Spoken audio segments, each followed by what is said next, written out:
What's up, everybody? Ty Bartell in with another edition of Coach's Corner, and I am joined by a man that needs no introduction. He is a legend by all means out there in Beloit. It is the man, the myth, the legend of the girls basketball team from the West Branch Warriors. It is Coach Walt Deshields. How we doing, Coach? I'm doing all right, Ty. How you doing? Glad to be with you. I'm glad that we got you here today. I know technical difficulties over the last few days have it felt like trying to keep us apart, keep us from having this conversation, but I am definitely glad to talk with you a little bit about some Warriors basketball. And it feels like this season, man, you got another one of those trademark seasons, those trademark years where you're going to have a lot of leadership this season, and a lot of seniors that you can kind of rely on, with a lot of underclassmen too that are going to be contributing. Go through your roster for me to highlight some names, but also talk to me about just the excitement you have coming into this season. Well, just our roster is, we got 5 seniors, and you're right. I mean, they're doing a great job preseason so far, leading this team. And we've already had 3 scrimmages. Tomorrow's our 4th one. But our seniors start with, Ali Kanegi at point guard, and Tali Munez is our center. Also, Hallie V. Burton is a returning player that played a lot of varsity. She is a forward. Sammy Beatty, who transferred in last year from Louisville, only got to play the first half of the season. And, she's excited she's going to be able to play the whole season this year. And Sierra Evans, another senior for us. And they all bring different stuff to the table as far as their leadership. Some talk a lot, some show it by example, and other ones, off the court. So they've done a good job on the court and in the classroom. You look at this team too, and the younger players too that follow suit. It's all about growth too, and that's how you guys don't really have a lot of, I guess, rebuilding seasons right over there in West Branch. You kind of just reload. What is one of the ways outside of stats too? Because sometimes the younger girls, they don't always get the stats, the box scores to kind of determine, okay, are they growing here? How else are you and the coaching staff? How are you guys measuring growth outside of stats, outside of what the box score indicates? We do it in all different areas, Ty. It starts in the summertime where a lot of questions are answered. And that's where younger girls can kind of get in there, and there's not a lot of pressure of a game, winning and losing, in the summertime and camps and stuff like that. And we get a good chance to look at the girls, evaluate them, and see what their skills are and talents and what their personalities are and everything else. It starts there. And then, during the season, we want them to play, whether it's JV varsity. You get 6 quarters a night. Some of them will play all 6 quarters. Other ones will just play JV. Other ones will play varsity. It just depends on where they're ready at that time. But just continuing to get better every day in practice and work on some of their, weaknesses. Maybe it's ball handling, maybe it's shooting, maybe it's strength. And we get in the weight room, a couple times a week, and it's a quickness, things like that. And so there's a lot of different things we as a coaching staff, evaluate. The one thing I always love about your teams and year in and year out is the way you can get those girls to rally around you, the coaching staff, and something bigger than the team. It's a culture thing over there. How do you, year in and year out, continue to build belief within your team with countless numbers of girls throughout the years?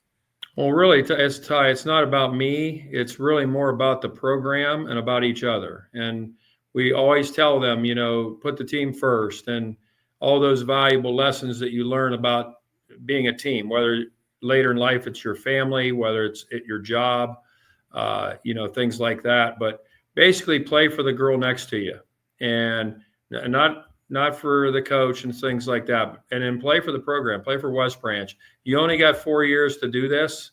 And during that time, don't let anything slip. Don't have any regrets. Basically, play as hard as you can for as long as you can while you're on the floor, and give everything you have. I enjoy this next question because I feel like depending on where a coach is at in his career or what kind of team he has in the season, maybe this answer changes. But for you personally, in the long time you've been doing this, how do you kind of define success at this stage in your career? Success to me is girls coming back later on and saying that as a coach, you had an influence in their life. Whether it's what they chose to do in their career, whether it was getting through something hard in their life. We got another girl going into the Hall of Fame this year, Rebecca Zetz. graduated in 2012. And she actually wasn't even the leading scorer on that team that year. It was Melinda Trimmer. And, Rebecca's getting in the Hall of Fame because of the type of person she is, the leadership. And she said that she chose me to introduce her because of, the influence I had on her while she was at school, and she carries that through life, those lessons and being tough in tough situations, and, the things we just talked about as far as being a team and stuff like that. But to me, a successful program, is producing, quality adults later in life.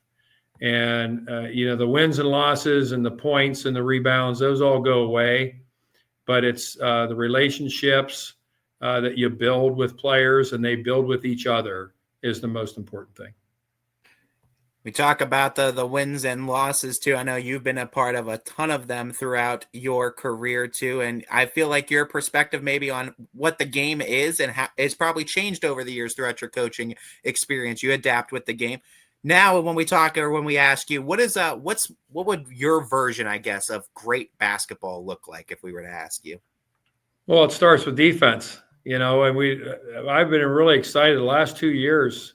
We've held our opponents to just a hair over 27 points. That before the last 2 years, that's been unheard of. Everybody wants to run and gun, and it's exciting for the fans. 80 to 70. But I've always been a defensive coach. That's kind of tradition. What I've liked first, and I know you can win the tough games by playing defense. And you get into tournaments, you notice the scores start to drop because you have really good defensive teams that make it to Dayton, and it starts there. And so, to me, a really good game would be playing great defense, taking good shots on offense, and playing together, and giving everything you got, no matter what the final score is. When you talk about your whole career and the countless numbers of girls and teams you've been able to coach, what do you think, from a fan's perspective, is the most misunderstood part of being a coach for a high school basketball team? Oh, that's a tough question. There's a lot of things, and mainly it's holding people accountable today. That's tough to say. You've got to be committed and be there, every day in practice. And basketball is a long season. And it comes down to, trying to teach those lessons of, the values that you believe in, and making sure that the players uphold those, whether it's rules about, going out and doing something on the weekend and disciplining a player and staying with your gun. I mean, today kids need that structure. They need that discipline, even though a lot of people misunderstand that's being hard on players. I think in the long run, they understand that you do love them and you care about them and you want to see them succeed in life. And sometimes the things that kids make mistakes. We as adults make mistakes too, but everybody makes mistakes. Do you learn from them? If you lose a game, did you learn from it? And to me, that's winning, all the time, getting better every day. I've been telling to a lot of coaches, for me, since I started coaching my daughter's softball team last year, I started realizing that you second guess yourself, or at least I do a lot as a coach too, just thinking, all right, am I doing things the right way? Am I presenting them the right information? Am I giving them the right drills? Am I putting them in the best position to be successful? In all your years of coaching, do you still have those self-doubt thoughts, or those tough stretches when you go through them as a coach? How do you get through them? How do you come out on the other side? Sure you do. I mean, like I said, I might call the wrong play. We lose the game, or call a timeout, whatever. But, you hold yourself, hey, it was me. You tell the players it was on me. I shouldn't have called that timeout or that particular play or whatever it may be. You're human. And in this game, it's an enjoyable game to play, and it's an enjoyable game to coach. And even to watch. It's exciting. It's nonstop. And, you roll with the wins, you roll with the losses, you roll with the mistakes. And, as a coach, that if you're putting forth all the effort and you're doing all the right things, that you can, sleep at night, you can look in the mirror and know that you did everything you possibly could in doing things right. You talk about always needing to learn as a coach, as a player too. That's what the great thing about this game is. It's always teaching you, always making you learn a little bit about yourself. What's one of the harder lessons that this game has taught you, and how did it make you better? Oh boy. I am getting to the point where it's hard to say goodbye that last game. It's very, very difficult when you walk in the locker room after a tough tournament loss. I struggle with that fact now, and I know it's coming. Every year, your seniors are going to graduate. You've had them for 4 years and even known them since they came to camp in first or second grade, and how they've grown, into young ladies. And you got to let them go, almost like they're your daughters, and say, I hope that everything that I did, helped you, and that I'll be there for you if you need me in the future. I've been in weddings and all those kind of things, funerals, whatever. But, you just kind of look at it as though it's hard, because you just got to, hey, great season. And it's hard to say goodbye at that last game. You talk about this team this season too, and we're getting ready for game number 1 too. So that's a little bit ways away. Let's talk about this season. Let's talk about the schedule a little bit. The EBC, always a tough conference. It feels like always produces some really great basketball up and down, both on the boys and the girls side. Talk to me about what you foresee from the conference, but also highlight your non-conference schedule and where you see some games that are going to test your girls before that tournament. Yeah, I mean, our conference, Carrollton has everybody back. They didn't have any seniors last year, and, they battled us 2 games last year. So they're going to be really, really good. I know they're hungry. This senior class is really talented at Carrollton, so that's going to be a tough couple games. Salem, our rivalry, it doesn't matter what the players are, the records, anything. Salem's going to have a good team. I mean, they bring a couple quality players back, like 3 or 4 of them that are really good players. So they're going to be able to compete with everybody. We feel that we're going to be pretty good. Then you got Marlington and Minerva that, Minerva's bringing a lot of girls back, and it's another school that's hungry for those big wins. And you have to show up and bring your A game. If you take a night off and think it's going to be easy, those teams will beat you. I know Alliance is, they're probably the team that's struggling the most in our league to get girls out and to get that. And I know Coach is doing a great job over there, but it just seems like it's really tough. They had a couple girls transfer out to other schools, and that's never easy. But our non-league schedule, we open up right away with 2 federal league schools in Green and Lake. That's going to test us right away to start the season. The Green's next Saturday, so we got 7 days to get ready for that one. And Coach Paul Wackerly's back. I mean, he coached at Hoover, he coached at Glen Oak, now he's at Green. And I'm, next thing, where is he going to go, Perry or Jackson? He's going to be coaching for a long time.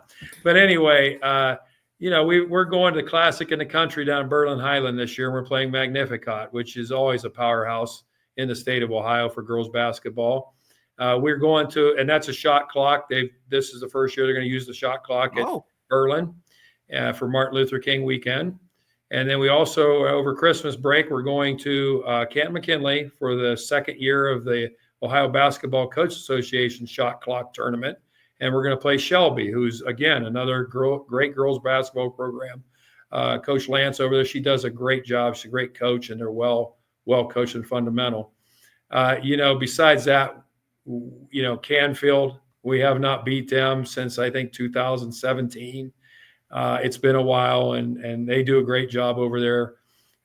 Plus we got Howland, we got Boardman, we got Fitch, we got Ursuline and Mooney. A lot of Youngstown area schools we play. And so our schedule is always tough. Girard, who's, maybe win the Northeast 8 this year. And we play a lot of tough teams throughout the year. And that's what makes us better come tournament time. We'd like to get over the hump. We've won the league the last 2 years, but we've lost that big district game 2 years in a row and been runner-up. And it's hard, it's hard to get that silver medal wrapped around your neck when you're that close to going to the next level. Coach, you mentioned a couple tournaments getting into the shot clock now. You're a long time student of the game, and I feel like you kind of see what's on the horizon. Is that just you trying to get yourself as a coach and maybe some of the others like acclimated with what might be coming? Well, if it doesn't, I can't really control. Even if you only have one vote, you can't really control that. If it comes, we'll be ready for it. You got to coach it up. And from what I've heard, most people don't really have a problem with it until maybe the end of the game when people are trying to hold it, to win in a close game. But other than that, if it happens, I think it would be hard right now because it's hard to get people to keep your scorebook or your scoreboard. Now you got to add another person on the clock, and they got to know what they're doing with that shot clock, restarting it to different times based on what happened on the floor. But, I know the college coaches, every college coach I've talked to, they want to see the shot clock come to Ohio because that gets their players ready when they're freshmen going into college. But I go back and forth on it. I'm traditional, and sometimes when the other team's real athletic and fast and they can play fast, sometimes keeping the score low gives you a chance to win the game. And if that's, holding the ball a little bit on offense, not completely like the whole game, but slowing it down, maybe you have a chance and things like that. But if it happens, we'll be ready for it. If it doesn't, we're going to just keep playing the way we've been playing and, good solid defense and get good shots on offense. Coach, I know you are what you surround yourself with in terms of your assistants too. Every coach is as good as the people he surrounds himself with. I always like to give all of our head coaches that opportunity. Shout out your assistants, shout out your coaching staff, the other big names that are going to help this season become a possibility. Well, let me add some players there first, Ty. I just pretty much went over our senior class, which is 5 of them. We've got 3 juniors, and that, Audrey Eaton is a returning player like Tally Munez, first team All-League and all Ohioans that we're going to count on early in the season as leaders, to say, hey, you both were first team All-League. You got to show it the next year. You got to keep improving. But Audrey Eaton as a junior was our leading scorer. Then you got Alini Bocconi, who played varsity and lettered for us last year as well, and Nicole Decker. Those are our juniors. And then our sophomore class, there's not a lot of them. There's only 2 of them, but they're both good players. Sydney Lane is a post player, and Carly Loper is a guard. And they're both really talented players. They're kind of in that stage right now of trying to, completely jump to varsity. And, a lot of players and coaches know that, you may play a little JV, a little varsity, but we want them to get better this year so that they can really count. We can really count on them big time for next year and the year after. We have a talented freshman class. There's 7 of them. They won a lot in middle school. They won back-to-back league titles. In fact, they lost 1 game last year to Massillon Jackson, and that was only by 1 point. So they got a talented team. There's right now 4 of them that we're looking at, even for some varsity time. And Maddie Hoops is a 6'1", she can play anywhere type of player. She'll remind you of Sophie Gregory a little bit. And Ellie Collion, quick little guard. We've got Iris Nesbith, a taller shooting guard that has a lot of skill. Stella Bocconi is, kind of in between like a small forward, really aggressive player. Her twin sister, Sophia Bocconi. In fact, I got 3 Bocconis on the team. I tell their mom and dad, I need some babysitting fees here. I could take 3 of them at a time. At least I haven't seen any arguments between sisters right now. That's good. And so Sophia, and then also Maddie Brammer is a freshman for us. Kelly, I want to say Decker all the time, but Kelly Ewing is also a freshman for us as well. And I think that covers all our players. We've got 17 right now. So, we're looking at full go varsity JV. I know a lot of teams out there, Ty, are canceling their JV teams completely or only playing 2 quarters. And I think there's things that got to be changed. You talk about changes in basketball at the shot clock and stuff like that. My main thing is I think our season is too long. I think it crosses over with the fall sports way too much. I mean, our football team's playing tonight, so our boys basketball coach hasn't had most of his team for 2 weeks of practice. And so I think some things have got to be changed, with the length of the seasons or things like that. So kids get a little bit of a break between sports so that they don't feel overwhelmed and tired. And, do I want to do this for 4 years and play multiple sports? Because I'm still a firm believer that, play as many sports as you can in high school. You got one chance to do it. And I always encourage kids to play other sports. I don't ever tell them to give up a sport and focus on one. They can do that in college. And a testament to that, my 3 sons all played 3 sports and played Division I sports. So most of the coaches in college will tell you they want multi-sport athletes. You talk about. I mean, I know we'll get into the coaches though, but I have to comment too. Yeah, I don't want to forget my coaching staff but another 6'1" player too. Like what's being fed out there in Beloit? Is it is it Muniz family farm eggs, or is it like what are you feeding these girls out there at Beloit that's you're getting them popping up like weeds? Just that good country fresh air, Ty. They breathe that in and just get taller. I don't know. Yeah.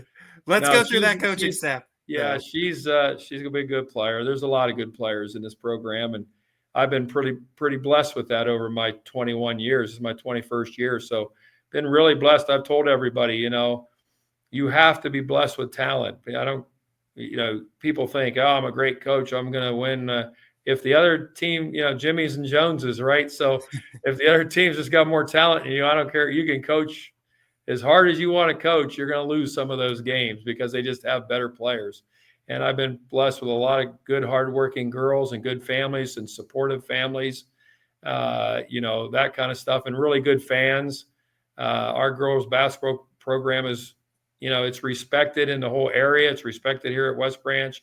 And I'm just trying to keep that up for as long as I can go. Don't know how much longer that'll be. I hope, for a few more years at least. And God willing, and my wife keeps kicking me out the door and say, go get out of here and go coach. But starting with my wife, as far as the support, I can't say enough about Penny. She's an educator, a coach. She went from teaching to administration. She's going to be on our board of education now. So she's done a lot of things. She graduated from West Branch. Don't tell anybody, but I'm a Salem guy. And that's where I graduated from. And so, but I've been here long enough, 30 some years I coached here. So, that rivalry is when I go up against them. I still like to see Salem do good because I'm an alumni, but not against us, never against us.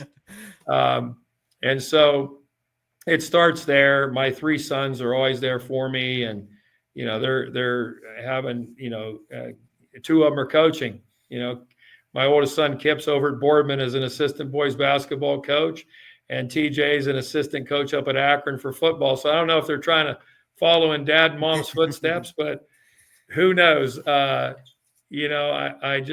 glad to see them, love sports and love what we did and kind of carry that over themselves. And then our youngest one, he's playing at Kent State football and having a lot of fun. We're enjoying watching him play after the adversity he's been through, and very proud of all 3 of them. My coaching staff, it's the continuity of your coaching staff is so important, and that might be a lot. You talk about success of the program. I've had coaches here for as long as me, if not longer, and it starts with Mike Butcher, brother-in-law. 37 straight years with the girls basketball program. So this is my 21st year coaching. He was there 17 years before me coaching girls basketball. In fact, he started in the boys program for a few years before that. So he's been coaching a long time, and he's so knowledgeable. Normally now it's just talking individually to a player or even to me as a coach and getting me back straight and narrow, and then Lou Celeroli. If you don't know Lou Celeroli and you've been in this area, he's coached boys basketball as an assistant, as a head coach twice at West Branch, and then has been in my program twice, and he's still coaching our JV team. And the development of our JV and the success of our JV team, Lou's been coaching for probably 40 some years in basketball. And it's been mostly all at West Branch. And so that commitment, that loyalty is just unbelievable. Bob Shepard, who actually coached in the 90s with Chuck Campbell, took a little time off, had some kids, kept coaching football.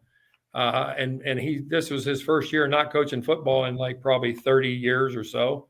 And he's still with me. And he joined our staff when my wife got out there a few years ago, and Bob's our assistant Shepard. And then finally, Jana Steidel's back. Jana, her maiden name is Stewart. And anybody remember Coach Stewart at Salem? Had a lot of success there, and she played for him at Salem, and actually went to state in 97, I think it was, or 04 maybe. She's going to kill me for that. She's not that old. But anyway, she coached with me in the beginning, like back in 2005, and coached for several years. But then again, having kids, and she's got a couple daughters coming up, and one's in 8th grade right now, and on a talented team there. And then the other one's playing 7th grade basketball. So, they own the big construction company in West Branch, Steidel Construction. So Jana is back to coach. And again, another one that has coached before. She was coaching a lot of youth basketball with her kids. And so now she's back on the staff again. And so, yeah, I can't say enough about them. I can walk out of the gym and know that things are being done right, and kids are continuing to work on the game, even though the head coach is, stepping out for an interview or something like that. Well, we always appreciate the time that you give us, Coach, and it's always much appreciated by us here at YSN.